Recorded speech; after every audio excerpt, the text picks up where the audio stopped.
Tramas dos contos, trazendo alguma experiência de contação de histórias para as pessoas, e alguma informação e alguma indicação de livros. Hoje vamos começar indicando o livro da Nancy Mellon, A Arte de Contar Histórias, minha professora do Emerson College. E ela coloca bem na sua capa: contar histórias é acender uma fogueira em seu coração para que a sabedoria e a imaginação possam transformar sua vida. Isso já fala bastante do que ela coloca aqui dentro, é muito experiente. Eu acho que qualquer contador de histórias, iniciante ou não, fica muito beneficiado desse conteúdo da experiência da Nancy Mellon. E adentrando um pouco essa questão da experiência, né, como um aspecto da nossa formação, eu gostaria de dizer que o propósito dessa série de vídeos que estamos fazendo aqui, eu e Luiz Augusto de Almeida, meu editor e jornalista amigo do peito, não tem a pretensão de fazer um curso de contação de histórias. É apenas assim, trazer à tona questões que as pessoas têm e que muitas vezes me perguntam quando eu estou fazendo uma palestra ou um sarau ou uma apresentação qualquer, as pessoas me perguntam. E a partir disso nós vamos tentar, né, através daquilo que experimentamos, muito mais do que o que lemos, elucidar essas questões. Então eu gostaria agora de já começar olhando, Guto, aí qual é a primeira questão que nos apresentaram.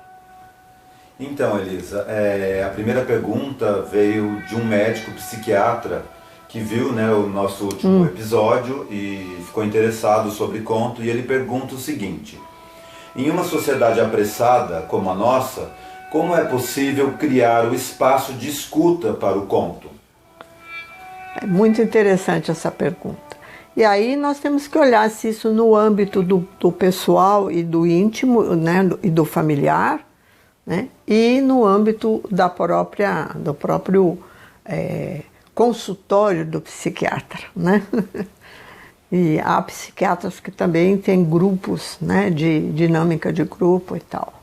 Então, a metáfora é sempre uma forma interessante de sair da verbalização, né, do racional. As pessoas às vezes ficam aprisionadas nos seus discursos lógicos, né, ou nas suas queixas que parecem lógicas. Mas se a gente trouxer uma imagem que represente essa situação, é muito interessante ver o resultado da estimulação da imaginação dessas pessoas, tanto em casa como no próprio consultório, né? E eu sempre digo para os pais que também um certo ritual, né? Sempre que se faz um pequeno ritual na dinâmica do grupo, se acende uma velinha para agradecer a luz dos contadores de histórias, se coloca uma flor em homenagem a quem criou aquela história, né?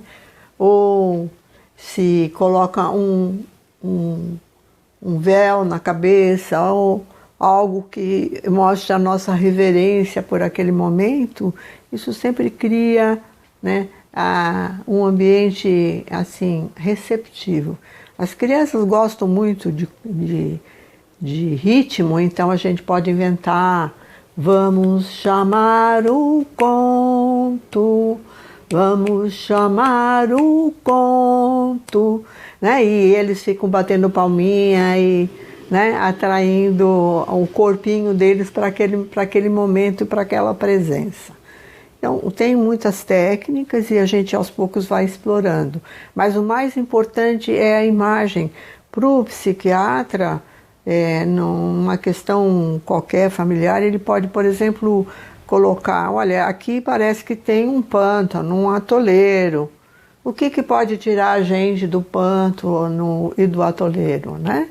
Se você for olhar para o conto em geral, sempre tem um passarinho que canta uma canção.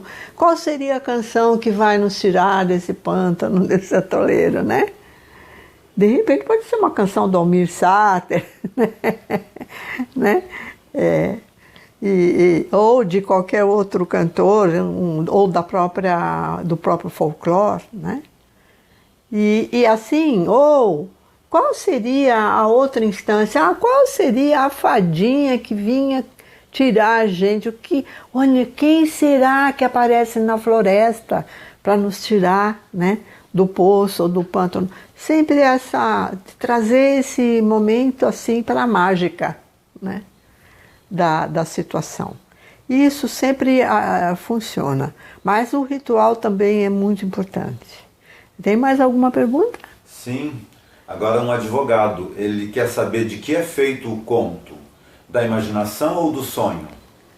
Olha que pergunta interessante, né? Praticamente ele respondeu, né? Porque pode vir das duas esferas, não é mesmo? Se a gente pensar quantos sonhos às vezes nos incitam, né, a uma reflexão, porque os sonhos têm às vezes uma linguagem muito estranha e nós normalmente achamos que não tem nada a ver conosco, mas na verdade se a alma nos traz essa imagem pelo sonho, é bom sempre prestar atenção e começar a fazer perguntas, né? A mesma coisa com as histórias. Na verdade, as histórias elas podem nascer da imaginação, mas as histórias que são mais redondinhas e que são mais completas do ponto de vista do repertório anímico, elas saem da imaginação ativa, que é a intuição, né? E aí há um escalonamento, né? Existe a imaginação, que é um treino, né?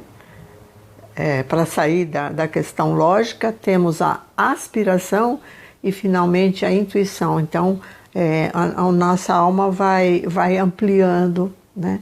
À medida que nós vamos alcançando, o nosso contato com a nossa alma vai ampliando, ou seja, a imaginação te leva até um ponto, a aspiração até outro, a intuição a outro ponto mais próximo ainda, né? De todas as alternativas que existem. Muito bem. Agora temos uma professora, ela elabora uma questão dizendo assim que tudo tem uma história. E ela pergunta como selecionar contos para determinado grupo. Contos de fadas ou lendas, fábulas. E ela também faz uma pergunta que todos os animais sabem mais? Parece mesmo que os animais sabem mais, né? Porque eles resolvem melhor a vida deles, né? Essa é uma questão muito ampla, assim como a anterior também é muito ampla, que eu gostaria de voltar um pouquinho à anterior, que é assim, as histórias, elas têm um conteúdo arquetípico, né? E a imaginação criativa alcança esse conteúdo arquetípico. Então, elas falam da nossa saga humana, entre, né, os desejos do nosso ego, as aspirações da nossa personalidade e a intuição da nossa essência.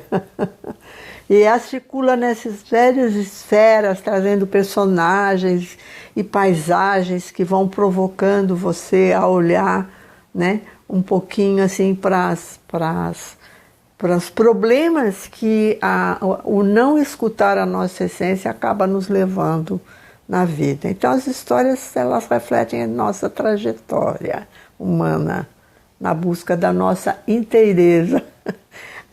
É uma tarefa um pouco difícil, mas, né, elas estão aí para nos ajudar. E a essa professora, eu acho que a minha experiência como educadora sempre me faz pensar, primeiro, como é que as crianças estão, né?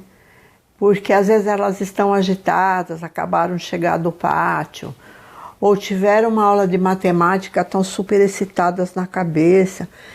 No geral, eu costumo trazer as crianças para o corpo, para o ritmo, porque isso ajuda muito a criança a ficar mais acordada, né? Quando a criança está muito ligada ao mental, é difícil trazê-la para o corpo. Então, o ritmo, uma canção, uma coreografia, uma brincadeira de esconde-esconde, de passanel, sabe? Essas brincadeiras antigas são muito boas, porque vão trazendo a atenção para a sala. E depois também o próprio arranjo da sala, fazer um círculo, botar as almofadas no chão, pedir ajuda das crianças, isso vai criando uma ambiência. Os contos, as lendas são importantes, especialmente as lendas indígenas, porque nas lendas indígenas tudo é possível, né? Uma moça pode virar uma cobra e a cobra pode virar um rio, o rio pode virar uma ponte. Então isso faz com que o exercício da imaginação fique mais amplo e você se abra mais para as possibilidades, sair da gaiolinha do mental, né? E os bichos nos ensinam muito, porque os bichos nunca negam suas características, né? Eles vivem de acordo com da sua própria condição, né? E nisso eles são professores. Eles ouvem muito o corpo deles, né? Os animais têm um conhecimento da vida, né? É bom a gente sempre prestar atenção nisso. Quando surge um animal no nosso conto ou no nosso sonho, opa, o que esse bicho está querendo me dizer, né? Então, acho que, a grosso modo, eu respondi a pergunta da professora, né? Ela é mais profunda, daria para fazer uma aula sobre isso, mas a gente não tem tempo para tanto. Então, Elisa, nós temos várias perguntas aqui. Eu queria saber de você se a gente segue adiante ou se você vai terminar com um conto. Eu acho que nós paramos por hoje, né? Até para não cansar os nossos ouvintes, né? E a gente podia contar a história do Nachururim. E sempre essas histórias curtinhas do Nachururim são muito engraçadas e muito interessantes, porque nos tiram, né, da zona de conforto. O Nachururim estava muito aborrecido com um bando de moleques que viviam roubando a babuche dele. Sabe o que é babuche? É esse sapato, né, árabe que não tem calcanhar. E aí os meninos roubavam essa babuche dele e ele ficava pensando como é que ele ia dar uma lição nos meninos, mas ele não queria ser indelicado, como o bom sufi, né, jamais seria indelicado. Aí um dia os meninos apareceram aí perto dele e perguntaram: mestre, se você é tão sabido como dizem que você quero ver se você sobe naquela árvore. E apontaram uma árvore muito alta. Mas ele sabia que se ele tirasse a babuche para subir na árvore, a babuche dele ia sumir. Então o que ele fez? Ele colocou a babuche na cintura, ia subindo pela árvore tranquilamente, quando os meninos disseram: mestre, mas olha, você está levando sua babuche, lá em cima você não vai precisar delas.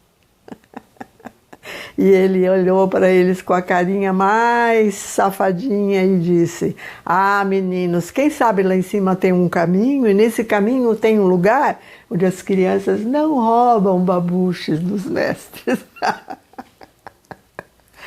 E essa é a história do Nachururim, com a qual nós terminamos hoje. Até a próxima.